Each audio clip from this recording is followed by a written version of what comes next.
the time and the moment and what he had to say. And that, in many ways, for me, says a lot about what kind of person he was and what he brought to those conversations. You know, the first time he ran for office, which was when he was 23 years old, he ran for the House of Representatives in the state of Illinois, and he said, this is a quote, "I have no other ambition so great as that of being truly esteemed by my fellow men, rendering myself worthy of their esteem."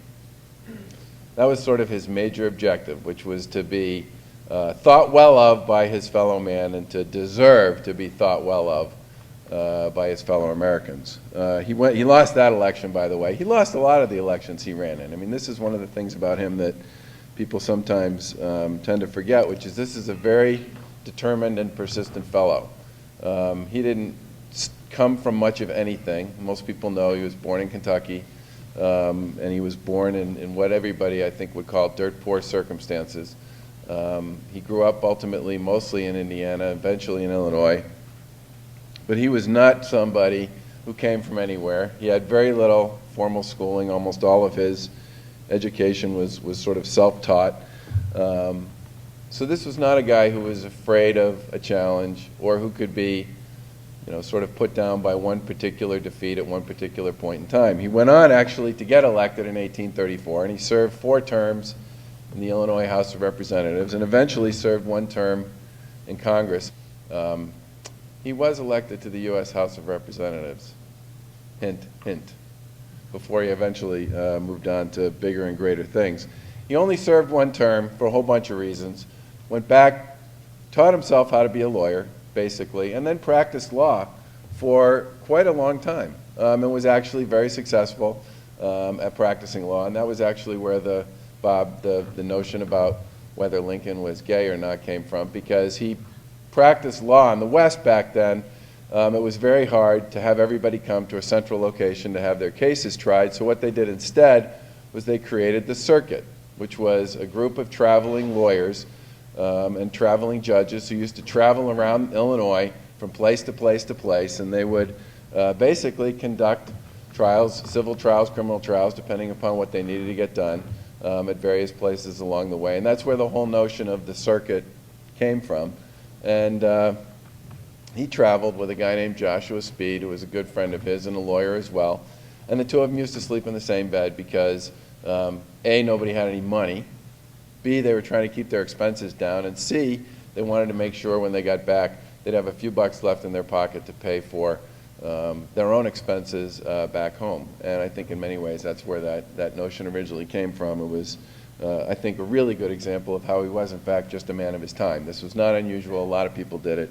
It was sort of standard operating procedure, especially for people who are involved in excursions like that one.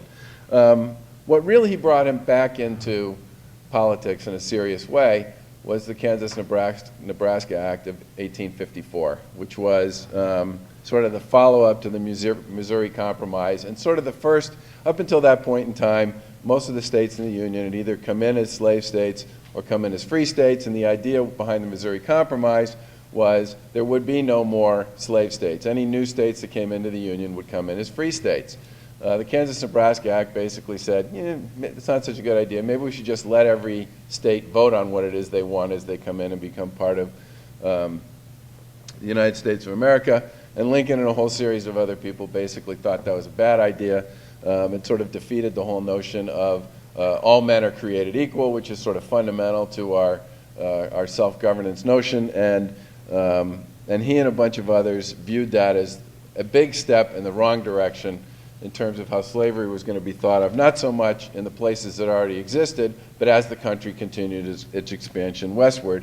And Lincoln's first major sort of step into this was at the Illinois State Fair in 1854, when he debated for the first time Senator Stephen Douglas, who was then the author of the Kansas-Nebraska Act, Democratic senator from Illinois, and most people thought likely to be the next Democratic nominee for President of the United States.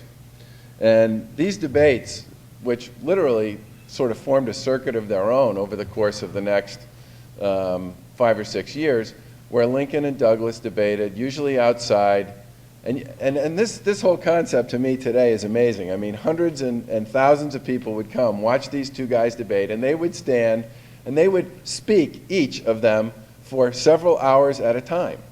And it was standard debate tradition, which is first guy gets up and says, resolve that. And in Lincoln's case, it was Kansas-Nebraska Act is the wrong answer, and here's why. Douglas would get up, speak for 2 hours on the opposing point of view, then they'd each have an hour's worth of rebuttal. And most of this took place outside. So the vast majority of their audiences were actually standing throughout the length of time that these debates took place. And a lot of them took place in the summer. And for anybody who's been downstate Illinois in July and August, it's kind of amazing how committed people were to the dialogue, to the issue, to the engagement around this discussion.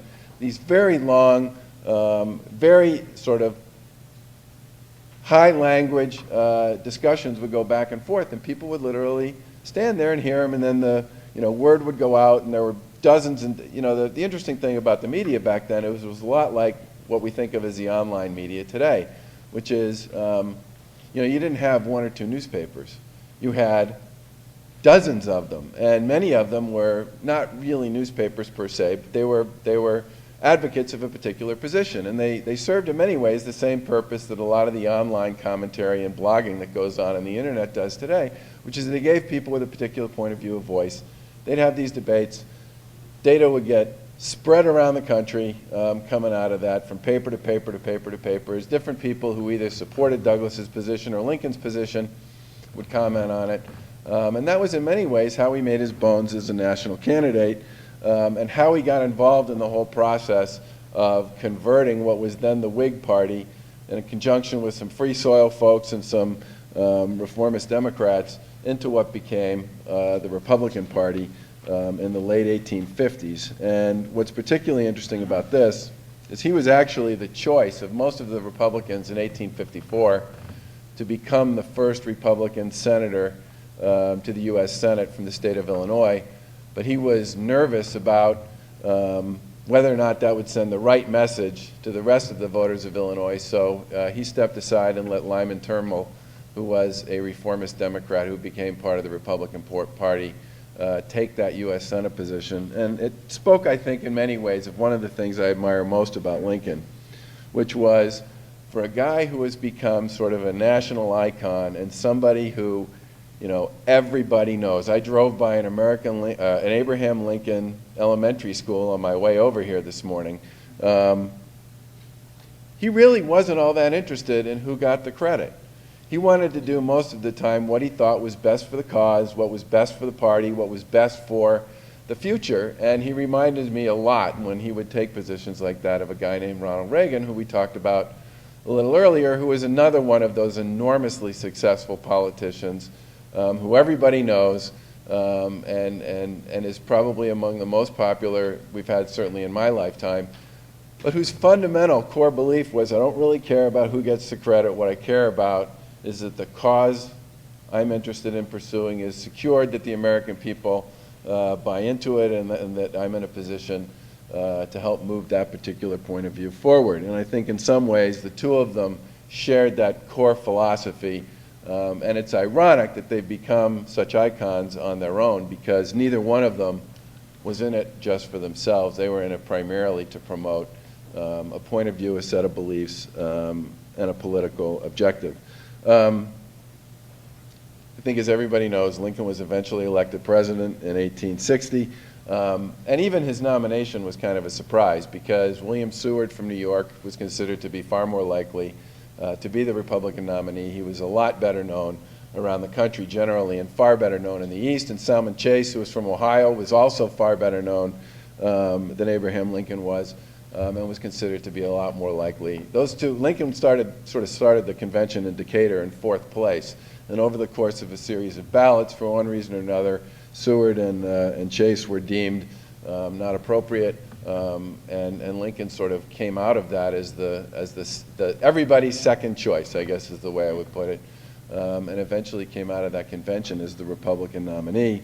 He went on to defeat several candidates in that election that fall, including Stephen Douglas, who was in fact the Democratic nominee, John Breckinridge, who was the nominee of the Southern Democrats,